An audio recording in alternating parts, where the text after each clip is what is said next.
국민의당의 안철수 천정배 공동대표의 동반 사퇴 이후 비대위 체제로 전환을 했습니다. 그리고 비대위원장에 박지원 원내대표를 선출했습니다. 위기에 처한 당을 얼마나 수습하고 또 재건할 수 있을지 주목되고 있습니다. 두 분 모셨습니다. 이현종 문화일보 논설위원 그리고 유용화 정치평론가 나오셨습니다. 어서 오세요. 네, 안녕하세요. 네, 안철수 대표, 이제 전 대표군요. 4번의 사과 뒤에 사퇴했습니다. 첫 번째 주제 보시죠.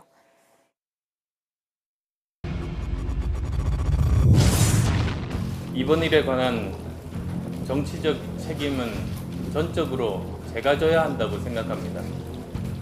모든 책임지고 대표직 내려놓겠습니다.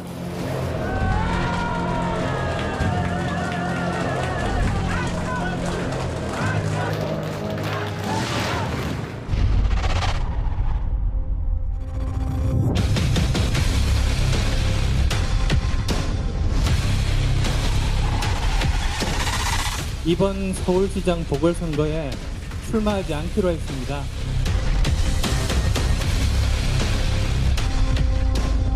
제가 후보직을 내려놓겠습니다. 대표로서 모든 책임을 지겠습니다. 모든 책임지고 대표직 내려놓겠습니다.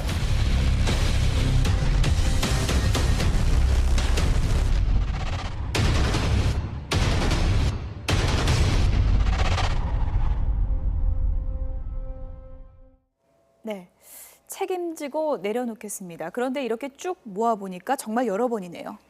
이름을 좀 바꿔야 될 것 같아요. 이게 계속 철수하는 거 보니까. 예. 근데 사실 이제 이번 안철수 대표가 사퇴한 건 어쩔 수 없다고 봅니다, 저는. 일단 이번 파문을 어떻게 하든지 간에 좀 방어막을 쳐야 되는 그런 상황에서 일단 사퇴라는 수순을 밟을 수밖에 없고, 일단 이번 사퇴를 통해서 1차적인 이제 방어막을 좀 쳤다고 봅니다.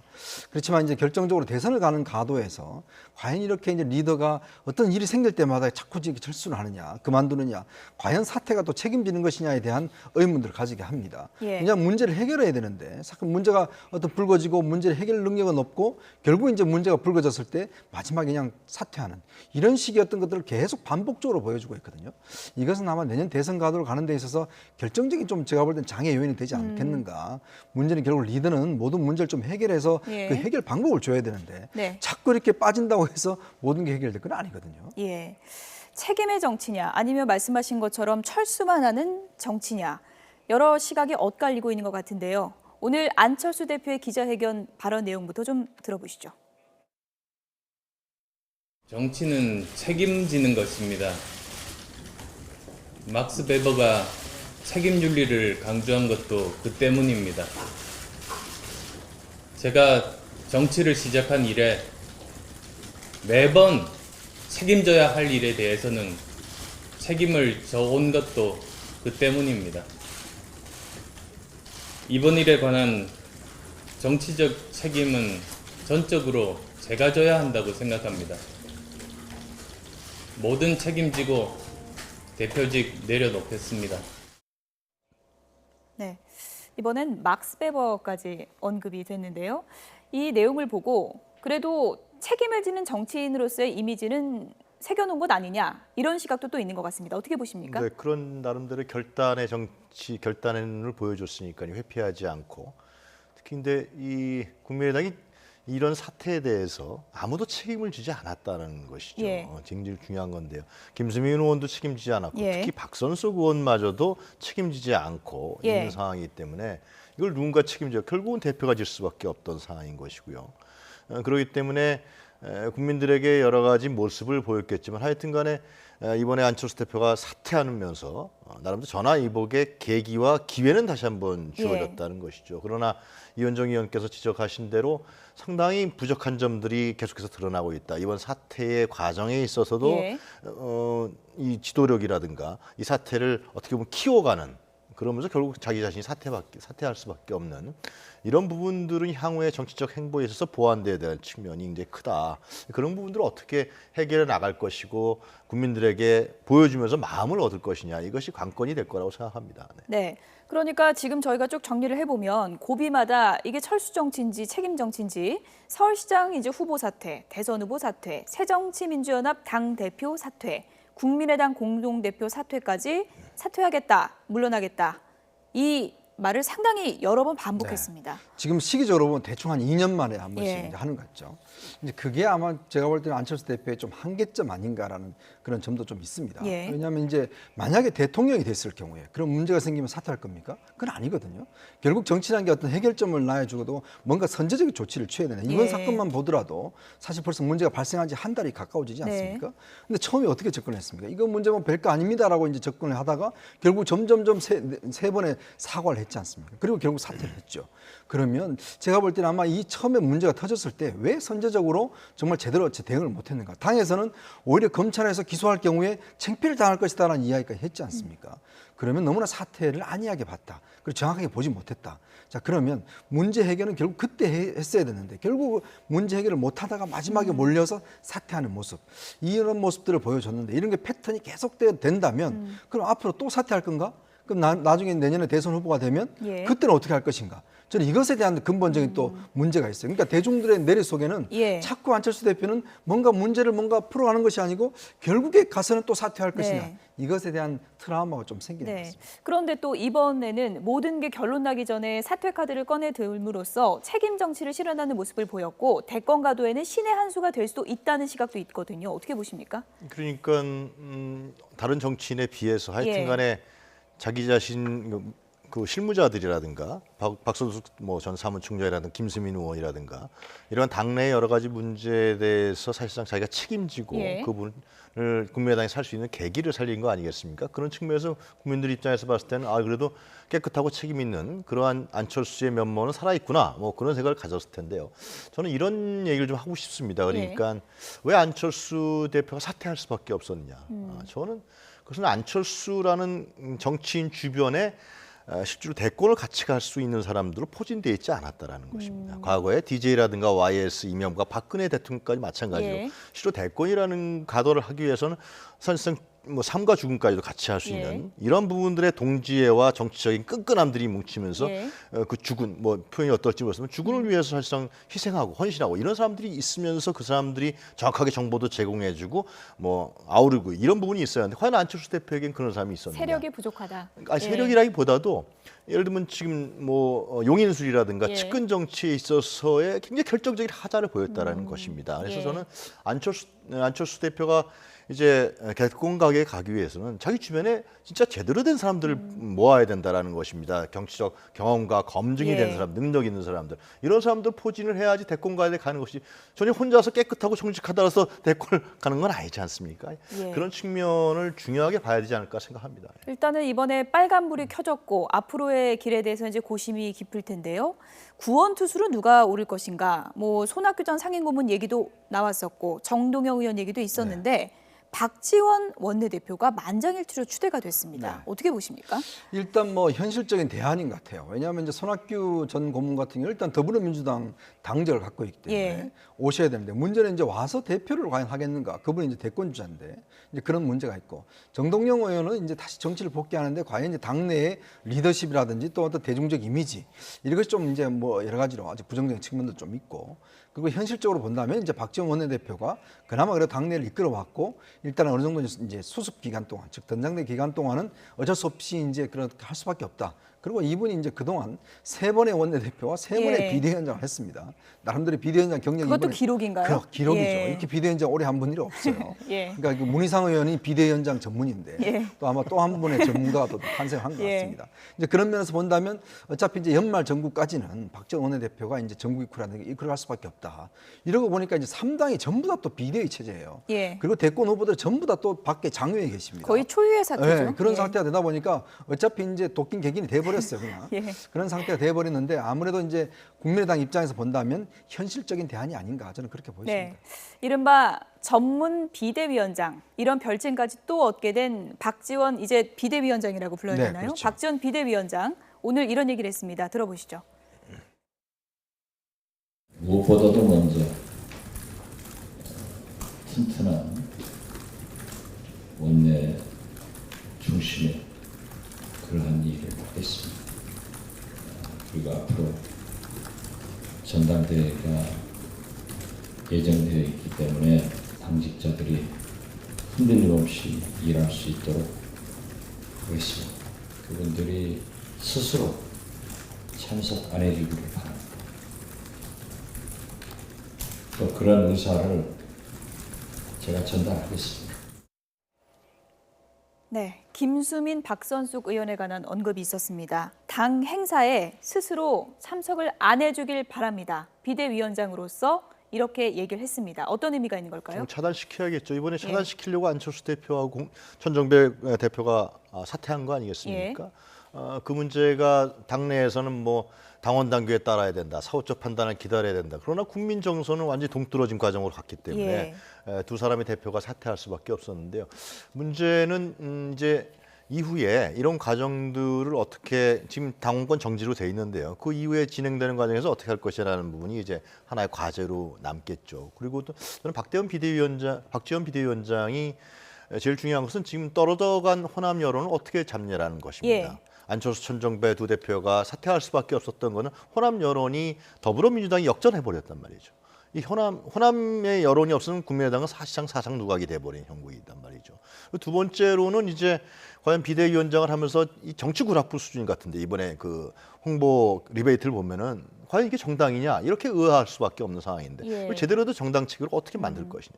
세 번째로는 이제 차기 전당대회를 지금 뭐 내년 초로 생각하고 있지 않습니까? 그때까지 그런 국민의당의 외연을 어떻게 확정할 것이냐. 이게 가장 중요한 박지원 비대위원장의 임무가 될 거라 생각합니다. 박지원 비대위원장이 안철수 없는 당은 안고 없는 찐빵이다라고 얘기를 했었습니다. 이게 비대위원장 이제 되기 전의 얘기인데 그러면 국민의당은 이제 이른바 박지원당이 되는 건데요. 어떻게 달라지는 겁니까? 일단 뭐 이제 사실은 당의 대주주가 안철수 전 대표이기 때문에 사실 뭐 안철수 전 대표가 없는 정당은 국민의당은 좀 상상하기가 힘든 상황이죠. 그렇다 본다면 이제 앞으로 이 당이 좀 강해지기 위해서는 결국은 여러 명의 어떤 대권 주자들 좀 경쟁하는 시스템들 그걸 좀 만들어야 될 겁니다.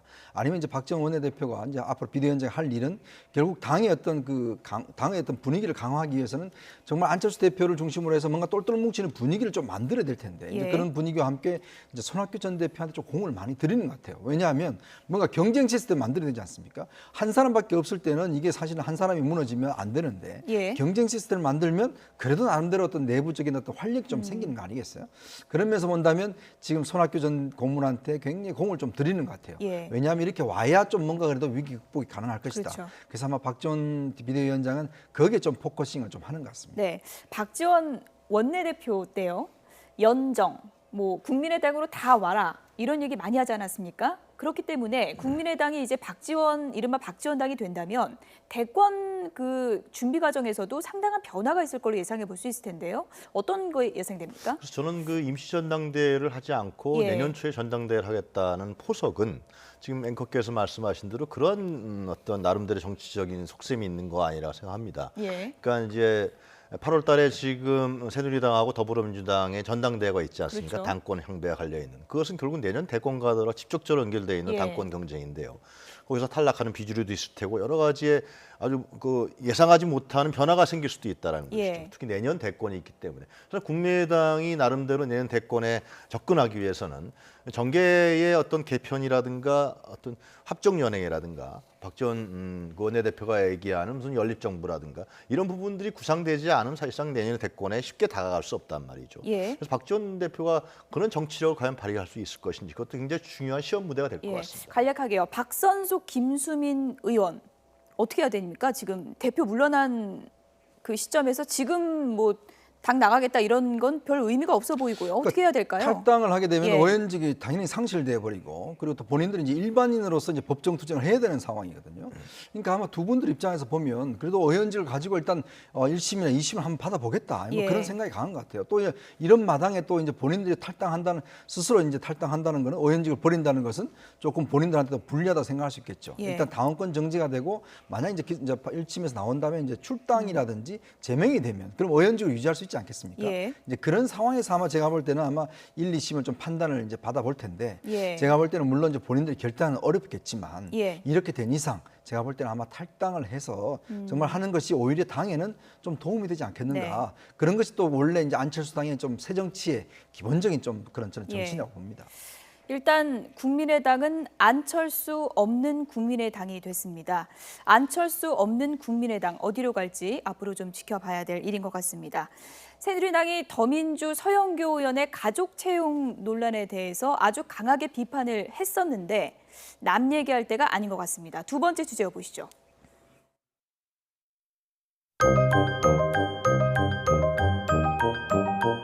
과연 우리 당은 자유로운가? 족벌 정치, 가족 채용 문제를 비판할 때 더민주당을 비판하기에 앞서서 새누리당 소속 국회의원 전원을 자체 조사를 해서 자를 건 자르고 밝힐 건 밝히고 우리 당 자체 아니 이게 또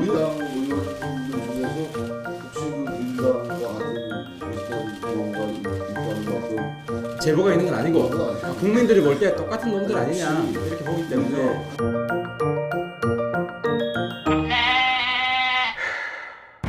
오늘 당장 두 보좌진에 대한 인사를 정리하겠습니다. 다시 한번 국민 여러분께 사과드립니다.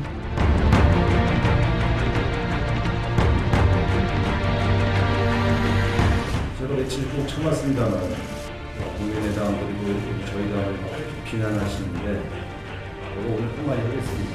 같은 잣대로 이분양 의원 문제, 박인수 의원 문제를 처리해 주십시오.